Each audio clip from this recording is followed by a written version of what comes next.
അയോധ്യയിലെ ഭഗവാൻ ശ്രീരാമൻ ഇങ്ങനെയായിരുന്നു. സിംബോളിക്കലി ഇപ്പൊ ഇത് ഇങ്ങനെയാണ് എന്നുള്ളതാണ് സത്യം. അയോധ്യയിൽ വൻ കൊള്ളയുടെ പുതിയ വിവരങ്ങൾ വെളിയിൽ വരും. അയോധ്യയിൽ നിർമ്മാണത്തിന് പോലും 40% കമ്മീഷൻ അടിച്ചു മാറ്റി എന്ന വാർത്തകളാണ് വെളിയിൽ വരുന്നത്.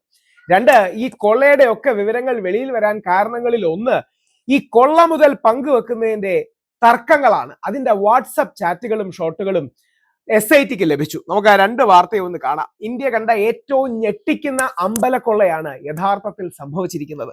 പള്ളി പൊളിച്ച് അമ്പലം വെച്ചത് കൊള്ളയടിക്കാനായിരുന്നു എന്ന് ആരെങ്കിലും ചോദിച്ചാൽ തിരിച്ചുത്തരം പറയാൻ കഴിയാത്ത ദുരവസ്ഥയിലൂടെയാണ് കടന്നു പോകുന്നത്. ഇനി നമ്മൾ അടുത്തതായി പോകുന്നത് അയോധ്യയിലേക്കാണ്. അയോധ്യയിലെ സംഭാവന കൊള്ള മഞ്ഞുമലയുടെ ഒരറ്റം മാത്രമോ? അങ്ങനെയെന്നാണ് ഇപ്പോൾ പുറത്തു വരുന്ന വിവരങ്ങൾ.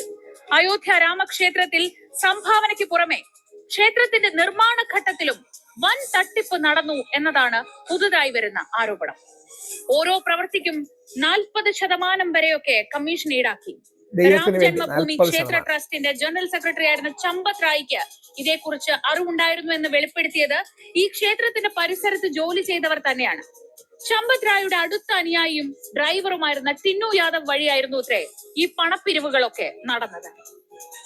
കഴിഞ്ഞ കൊല്ലം മഹാകുംഭമേളയുടെ സമയം മുതലാണ് ഈ തട്ടിപ്പുകൾ സജീവമായി. ഓരോ ദിവസവും അയോധ്യയിൽ ശരാശരി 1 ലക്ഷം പേരാണ് എത്തുന്നത്. കുംഭമേള സമയത്ത് അത് 10-12 ലക്ഷമായി. സ്വാഭാവികമായി സംഭാവന തുകയും കുതിച്ചുയർന്നു. തിരക്ക് കാരണം സംഭാവന എണ്ണാൻ കൂടുതൽ താൽക്കാലിക ജീവനക്കാരെ നിയോഗിച്ചു. ഇതോടെയാണ് കാണിക്കയായി കിട്ടുന്ന പണം പുറത്തേക്ക് കടത്താനുള്ള സംഘടിത നീക്കം തുടങ്ങിയതെന്നാണ് സൂചന. ചെറിയ തട്ടിപ്പുകൾ ഇടയ്ക്കൊക്കെ കണ്ടെത്തിയെങ്കിലും ട്രസ്റ്റ് പരാതിയൊന്നും നൽകിയില്ല. ഇപ്പോൾ ഈ തട്ടിപ്പിന്റെ വിവരങ്ങൾ പുറത്തു വരുമ്പോഴും അത് തട്ടിപ്പുകാർക്കിടയിലെ ഭിന്നതയെ തുടർന്ന് മാത്രമാണ് പുറത്തു വന്നതെന്ന് ഓർക്കണം. രാം ജന്മഭൂമി തീർത്ഥക്ഷേത്ര ട്രസ്റ്റ് യോഗം ഇതിനിടെ തിങ്കളാഴ്ച ചേരുന്നു. അതാണ് അതിലെ പോയിന്റ്. അതായത് ഇവരുടെ ഏറ്റവും വലിയ ഈ തീവട്ടിക്കൊള്ള സംഭവിച്ചിട്ട് ആ കാര്യങ്ങൾ വെളിയിൽ പറയാതെ അവർ മറച്ചു വെച്ചു, ഇവർക്ക് കുട പിടിച്ചു എന്നുള്ളതാണ്. മാതൃഭൂമിയുടെ അടുത്തൊരു റിപ്പോർട്ടും കൂടെ. രാമക്ഷേത്രക്കൊള്ളയിൽ അറസ്റ്റിലായവരുടെ വാട്സ്ആപ്പ് ചാറ്റുകൾ SITക്ക് ലഭിച്ചു. മോഷ്ടിച്ച കോടികൾ പങ്കുവയ്ക്കുന്നതിൽ തർക്കമുണ്ടായിരുന്നതായാണ് സൂചന. ഇതിനിടെ രാമക്ഷേത്ര തീർത്ഥ ട്രസ്റ്റിന്റെ യോഗം ഇന്ന് രാമക്ഷേത്ര കോംപ്ലക്സിൽ ചേരും. വിവരങ്ങളുമായി ചേരുന്നു ബസന്ത. ഇന്ന് ഉച്ചയ്ക്ക് ശേഷം 3 മണിക്കാണ് യോഗം നടക്കുന്നതെന്നാണ് മനസ്സിലാക്കുന്നത്. ഇവരുടെ ചാറ്റുകൾ പുറത്തു വന്നല്ലോ, എന്താണ് ഇതൊക്കെയായി ബന്ധപ്പെട്ട വിശദവിവരങ്ങൾ? ഇന്ന് 3 മണിക്ക് രാമക്ഷേത്ര കോംപ്ലക്സിനകത്താണ് ഇപ്പോൾ യോഗം ചേരുന്നത്. നേരത്തെ അപ്പോ പുതിയൊരു ടീമിനെ വന്നു, ചമ്പത് റായിയെ രാജിവെക്കാൻ അനുവദിച്ചു. പക്ഷെ പ്രശ്നം അതല്ല, ആശുപത്രിയിലായിരുന്നു, മടങ്ങി വന്ന് പ്രശ്നം കുറച്ചുകൂടെ സങ്കീർണമാണ്. പ്രധാനമന്ത്രി CEO വേണമോ എന്നുള്ള കാര്യം ഇങ്ങനെ ആക്കാം തുടങ്ങിയ കാര്യങ്ങളിലൊക്കെയാണ് 3 മണിക്ക് ചേരുന്ന ട്രസ്റ്റ് യോഗത്തിൽ.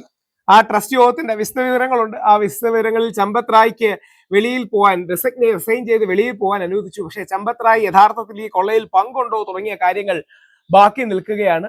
വാട്സ്ആപ്പ് ചാറ്റുകൾ സൂചനയാണ് SIT നൽകുന്നത്. ഇത് പങ്കുവെക്കുന്നതുമായി ബന്ധപ്പെട്ട് തന്നെ തർക്കങ്ങൾ ഉണ്ടായിരുന്നു എന്നുള്ള വിവരമാണ് പുറത്തു വരുന്നത്.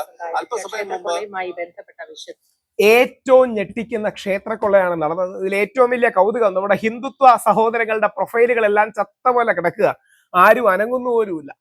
ശബരിമലയിലൊക്കെ നടന്നതിന്റെ ഇരട്ടി തീവെട്ടിക്കൊള്ള കോടാനുകോടി രൂപയാണ് കട്ടുകൊണ്ടുപോയെന്ന് ശ്രീരാമൻ തന്നെ ന്യായം കൊണ്ടുവരട്ടെ. യഥാർത്ഥത്തിൽ അയോധ്യയിലെ രാവണന്മാരാണിവർ.